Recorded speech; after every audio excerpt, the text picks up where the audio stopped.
What's going on YouTube? Hey guys, this is Zippy and welcome back to episode 9 on the SarCraftic server.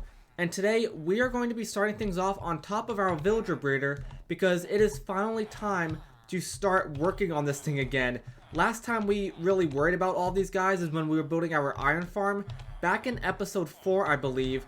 But now it is time to start working with them again because in this episode, we are going to be building a villager trader hall that's going to go right underneath this villager breeder. So before we get started building this villager trading hall, I do want to make it a point to say that this design was by LogicalGeekBoy, so I will leave a link to his video down in the description below. So that way you guys can check it out and build it for yourselves if you want to. So the reason why I want to make this trader hall is so that way on the off chance that I die, I'm able to get all of my enchantments back relatively easily as opposed to going AFK overnight for many nights at the AFK fish farm and just hoping that I get the books that I need. Whereas if I have this villager trader hall, I can actually guarantee what books the villagers will have just by trial and error when I get them all set up with all the lecterns and stuff. So we are going to be making that our goal for this episode.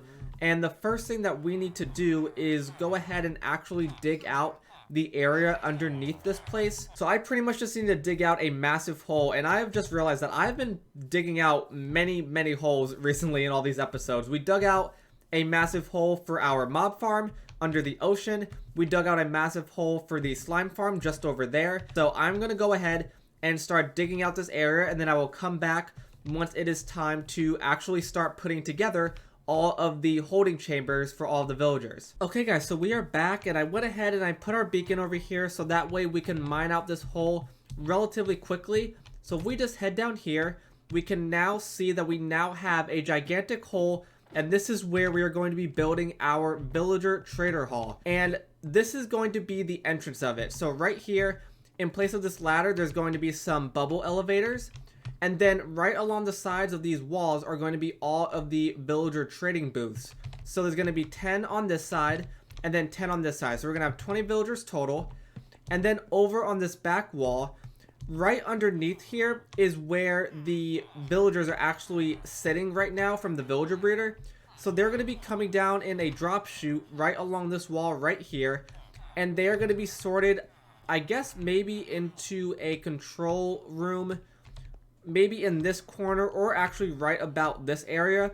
And what we can do in that control room is I can continuously place down lecterns and keep breaking them over and over again until I get the trade that I want.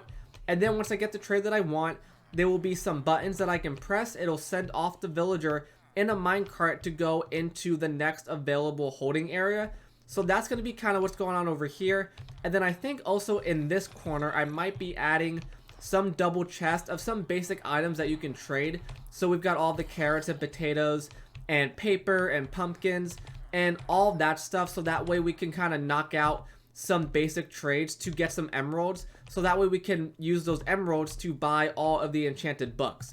So right now the main goal is to actually start building up these holding areas. That's gonna be the most complicated part because I want to make sure I want to get all of the spacing correct and make sure that everything is going to fit and nothing is going to be cramped. But I really do think that I've dug out a big enough space. So I'm going to go ahead and get started on working on the holding areas for all of the villagers. And then I will come back once I have made some progress to show you guys kind of how everything is going to be working. Okay guys, so here we have it. Here are all of the 20 holding areas for all of the villagers all in place. I actually went ahead and I started building one of these columns and then realized that I could have built it further back so that way it does touch the wall. So I actually had to take one of these all the way down and rebuild it, but it was definitely worth it because now we have plenty more space in the middle to walk in. So I did get nervous that I actually did not dig a big enough hole, but this is definitely turning out to be plenty of space like I said in the previous clip. So anyways, this is what the holding areas are going to be looking like. So we have a minecart track right up here, which is how the villagers are going to be getting into the holding areas.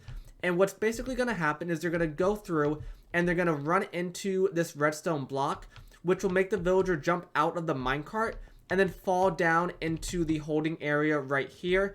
And as he falls down, he's going to be activating some string, which will activate this sticky piston up here. and retract that redstone block, so that way the next villager that comes through won't hit into it, and it'll hit into the next redstone block. And that's pretty much it. Then you can go ahead and trade with them down here. And then how you pretty much turn them into zombie villagers and cure them is very simple. So right here we have a lever, which will drop down that sticky piston right there, which means the villager is going to drop down. And then the zombie, which will eventually be in here, there's no zombies in here yet, will come and attack the villager, turn it into a zombie villager. Then you can go ahead and pop it right back up here. And then right here we have dispensers, and this will eventually be filled with splash potions of weakness. And we can go ahead and just click this button, and it'll dispense the weakness potion onto the villager, and then we can cure it with a golden apple. And we can repeat that process as many times as we want, most likely only 2 or 3, until we can get the trades as low as possible.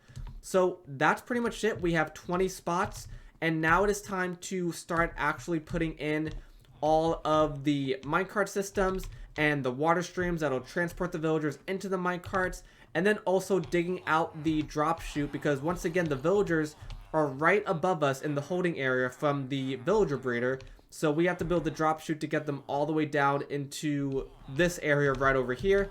And then we also need to build the control room. I know that was a lot that I just said, but that's what we're going to be working on next. And then hopefully when we come back, the entire system itself will be complete. We'll be able to start loading in villagers, even though we're probably not going to load in villagers until everything is done, but we'll be able to if we wanted to. So I'm going to go ahead and finish up the entire villager trading hall system, and then I will come back once that is all complete, and then we can get started working on filling in all of the chests with all of those items like the potatoes and the pumpkins that we can trade with the villagers. And then we can start decorating this place so that way it is not one gigantic stone room. Okay guys, so here we have it. Here are all the other components that were left to build for our trading hall, which now means that this trading hall is officially done and it should be functional. We're going to do a quick test run here in a hot second, but first I want to go ahead and just explain to you what exactly I built. So first things first is we now have the gigantic tube of villagers. So it is pretty easy to say that we are going to be filling these up relatively easily, because there are definitely more than 20 villagers in this tube right here.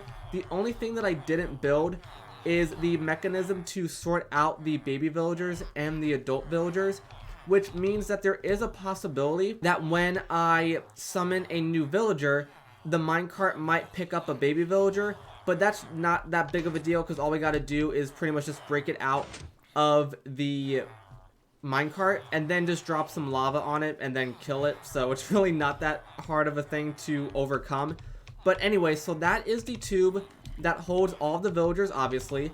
And then right here is our control room, and in our control room we have a button to basically summon the new villager. So that goes into this dispenser right here. It pops out a minecart. That minecart goes, picks up a villager, and then it falls right down here. And this is where we can break and unbreak this lectern until we get the trade that we want. And we're also standing on a pressure plate which lifts up this block right here, and that prevents this villager to pathfind to any of the workstations in the actual trading hall. It only will be able to pathfind to this lectern right here as long as we are standing on this pressure plate. And then once we get the trade that we want, we can send the villager off to the trading hall by pressing this button. It'll just simply power this minecart rail right here. And then all we have to do is just watch the villager as it goes into the slot in the trading hall. It's going to go right along these minecart rails and then go in one by one, just like so, going all the way around.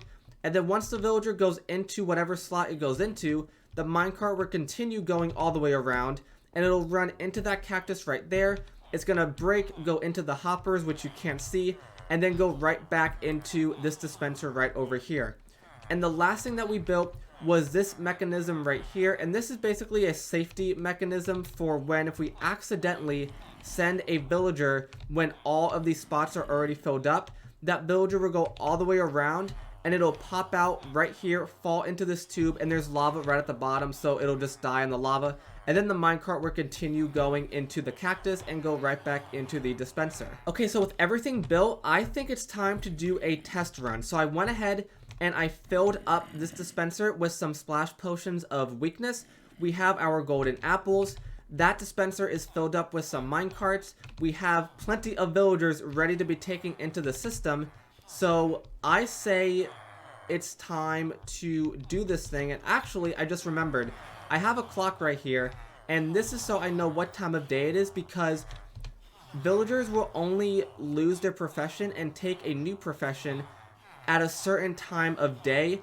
And now that I'm looking at this clock, I'm not sure if it is actually that time of day yet. So I might have to wait just a few minutes and then we can do this official test. Alright guys, it is now the correct time of day, so let's go ahead and do this. So all we have to do is stand on this pressure plate and we just have to hit new villager. So now all we have to do is see what he's got. He's got looting 3. Okay, this is definitely a villager that we want, and I just realized that we do not have anything to lock this trade in. Okay guys, so we are back. I went ahead and I gathered up all the stuff that we actually need to trade with villagers. That completely slipped my mind, but we were able to get an Unbreaking 3 villager. So I went ahead and I traded with it. I locked the trade in. Hopefully, I believe that's how it works. And now all we have to do is send the villager off to the trading hall. So we have our Unbreaking 3 villager. What we need to do is now flick this lever and get him to get hit by the zombie. So now we just have to pop him back up and then do this. There we go. And then we just need to feed him a golden apple. Okay, so finally we were able to cure this villager. I actually looked it up and it says that it takes about 4 minutes for the villager to turn back into a normal villager. So we have him, he's now a normal villager again. And now if we check the trade, we now get Unbreaking 3 for 1 emerald, which is exactly what we want. So we want it to get all of our trades down to 1 emerald and then plus whatever item. So usually it's going to be a book, obviously, if you're going to get an enchanted book. So 1 emerald and an enchanted book is the ideal trade that you want for all the enchanted books. And as you can see, this villager once again is our Unbreaking 3 villager. I went ahead and I grabbed the name tag and named him, you know, Unbreaking 3. So with that being said, I am actually going to go ahead and start moving these villagers into their holding areas. I know I originally planned to wait to do that until everything was completely done, even including all of the decorations and adding in all of the chests that we have all of those items in to trade with the villagers to get all of the emeralds. But I'm actually kind of tired of building between one, just digging out the hole, which isn't really building, but it is mining a bunch of blocks, and then building all of this. I kind of want to do something that does not involve building. So I'm actually going to put all of the villagers into this trading hall, and then we will come back, hopefully with all of the trades down to 1 emerald, and then we can get started on decorating this place. Okay guys, we are back after, no joke, an entire day of constantly breaking this lectern and placing it down to get all of the trades that we want. So we now have 18 out of the 20 villagers, because this last villager, I've been trying to get a power 5 enchanted book trade for I don't even know how long. I have been with this villager for so many Minecraft day cycles trying to get that trade to pop up, and I just cannot seem to get it to pop up. So I basically called it a day right now, because we still got an insane amount of progress done. We got more progress than I thought we actually would get done. So I'm still very happy. And one change that I am going to make is I learned in the process of doing this that if I were to put down a brewing stand instead of a lectern, I could trade rotten flesh for emeralds instead of paper, which is way more efficient considering that we have a gigantic mob farm right off in that direction actually. Okay, so now that I'm kind of done with putting villagers into their holding areas for now, I'm gonna continue working on this the next day and hopefully we can get that power 5 trade. But in the meantime, I want to get started decorating this place, because that is now officially the last thing that we have to do. Everything else is built apart from these 2 villagers, and now we just need to decorate this place. So I think, as you can kind of see, I've been doing a little bit here and there as I was building up the elevators and the villagers coming down into that tube. But I'm going to go with a bunch of white concrete, so it's going to be very, very white, some smooth stone, some glowstone, and then some accents of some blue concrete as well. So I think that is going to be the block palette. I'm debating whether or not I want to throw in some black concrete as well. We'll just have to see, but I am going to go ahead and start doing that, and then I will come back once I either have all the decorating done or a majority of it done, and I will show you guys what everything is looking like. Okay guys, so many days later, we now have the entire area all decorated. So this is everything in its completion. I think my favorite part about this build is the roof. I really like the design I chose on the roof. I just like the way it looks basically. But here we have the walls, and then we also have the floor, and then we actually managed to get this last villager, which is power 5. It took so long to get this villager, and we finally got him. And then we also have our 2 emerald villagers now. So we now have all the villagers in, and all of their trades are down to 1 emerald each for all of the enchanted books, which is absolutely great. And another thing that I added are these 2 chests over here. We have the golden apples chest, which is probably never going to be filled up. I don't know why I made this a double chest, but I just did it for the heck of it. But this is going to be where the golden apples go, so that way anyone who wants to trade with these villagers, they are able to, you know, splash up these potions of weakness onto the villagers and use those golden apples to turn them back into regular villagers, so that way they can get their trades down to 1 emerald as well. And then we also have a chest full of rotten flesh.